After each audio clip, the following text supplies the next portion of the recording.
Brian, which was that houses before spouses, new term to me. Millennials and Gen Z opting to co-buy homes with friends. So houses before spouses is a growing movement encouraging millennials and Gen Zers to work with friends to become homeowners instead of waiting for marriage.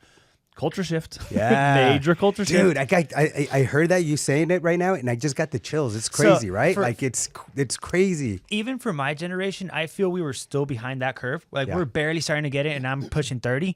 But I feel for the younger generation, like Ashton, like, you know, people that are his realm, they're growing up with this entrepreneurial mindset, with this I gotta figure out a better way, I gotta figure out how I can get comfortable, but in the way that still I can produce what I want. And I think this is a perfect example that moving forward, we're going to start seeing a lot of roommates become homeowners. And they're starting to understand the power of being able to leverage equity, leverage these investments. And these kids are smart. Just because they don't want to do what we want them to do or what society wants them to do, they want to do what they want to do, and they're darn good at it. And I think this is a huge momentum pusher for people to say, like, hey, well, shoot, we don't have to rent forever. Why not start now? Exactly. We're already basically paying $5,000, $6,000 together on a house. Why don't we just, we all have good jobs. We just graduated college. Some of us, like, we can do this instead of paying, a $3,000 rent. We could buy a house and live a good life. And here's the thing. I mean, I think the reason why they're more encouraged and more prone to take that risk is because we were when I grew up, we were Facebook. Well, I still kind of put you in there, but you're not. I was Facebook. Yeah. And that was about it, right? Andy was Facebook. Then Snapchat came in. You come in. Instagram. It's Instagram, so it's very different. Then Ashton, then TikTok and all these other platforms now that are changing, that it's more prone to, that audience. It's just nuts.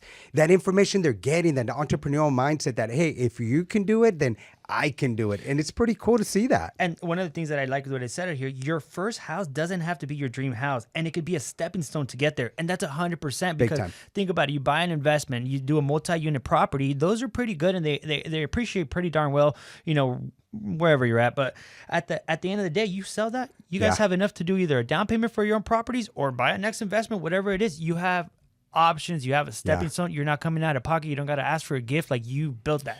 Yeah. And what's cool about it is that they're looking at it like, hey, we're going to go in there. This is not our forever home. No. This is not our forever home. Where when we were looking at these homes, it's like, this is longer. I don't know if I do love this property, And so then, you just kind of have the tendency of staying there longer.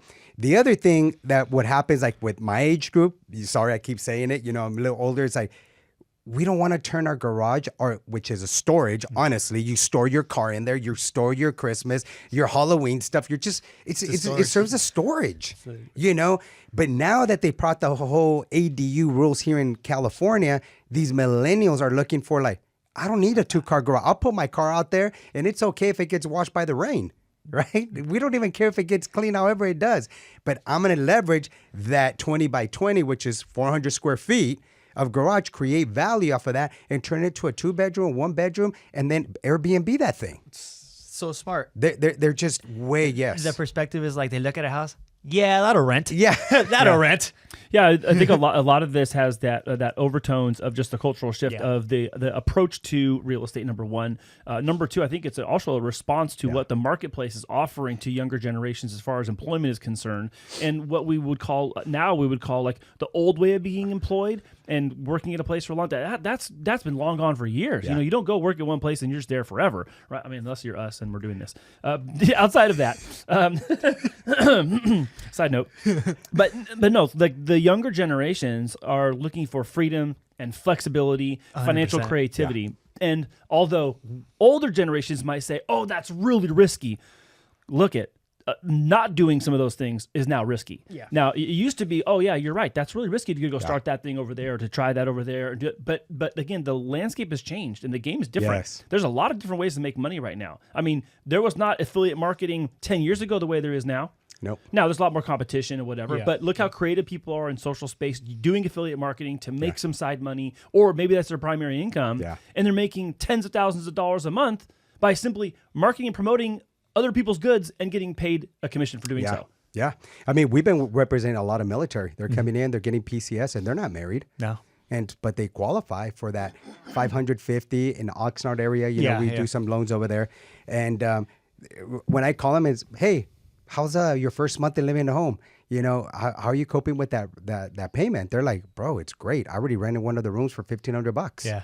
Yeah. Right. See? And then I got another room. If it's a 4-bedroom, 3-bath, I already got the other one too for another $1,200. Like they're figuring it out. Yeah. They're figuring it out. And this is why I love that. I'm glad that you brought that article, because it's so cool. It's so motivating and encouraging for the younger people getting into it. And even me, like, hey, I like doing ADUs. I just got to go out there and create more of these. Yeah. And I think it's taking off that emotional point of view and looking at it like, okay, long-term investment, and then that's going to get me to where I want to be. Yeah. I mean, what was so crazy, well, it's cool actually, is in this article that we were talking about, the houses before spouses, these two gals, Christina and Stephanie, they own 24 houses. 24. 24 houses already. House hacking, right? By house hacking. So, okay, one or two of those, or maybe, but only one of those, or maybe two of them we own on our own. Yeah. We partnered on every single other one with our sisters and our friends and our parents. And houses before spouse is a way of saying you don't have to do this in a traditional way. Wow. So here's what I'm curious about. If you're watching this part of the show, I want to know if you're a house hacker. Comment below if you're a house hacker or you're an aspiring house hacker. If you are watching this in the segments part of Mortgage Heroes, click in the description box. You'll actually get the link to this article, because post an emoji or post a comment or something that lets us know if you are also house hacking and what generation you're in. I'm really curious to know. That'd be pretty cool. Also, if you're living with your boyfriend and your girlfriend, house hack, houses before spouses, still not married. Follow me for more tips. And it's so cool, again, going back to our era, with my parents, with my mom, she would tell me, mijo, no, partners, no. It always, you always have a conflict. You always have a problem. What I'm noticing with these people, like, they're getting so smart.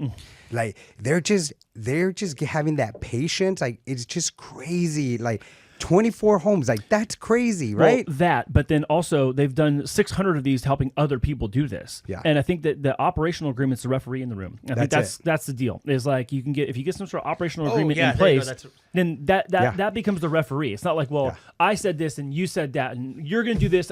No, what's the operating agreement say? Correct. Well, that's the referee. The referee's going to call foul on you, foul on me, or whatever, and also have terms for how things need to be, let's say disbanded if they go sideways or whatever. Yeah. A lot more people are going to start becoming domestic partners. Yeah. Yeah, probably. I mean, it's already happening. Right? I didn't know that was an actual thing until somebody at our office told me that the other day. Like, that's we file as my domestic partner. I was like, ha ha ha. He's like, no, it's not. Like, it's on my text. Yeah. I was like, oh, you can do that? Yeah. He's like, yeah. I was like, oh, babe. Yeah, exactly. No, yeah, true. LLCs also, especially, I'm sure they have an LLC already, some type of corporation. They have to have like an operating agreement that describes who owns what, how you're going to own exactly. So that way you're not stepping in each other's toes.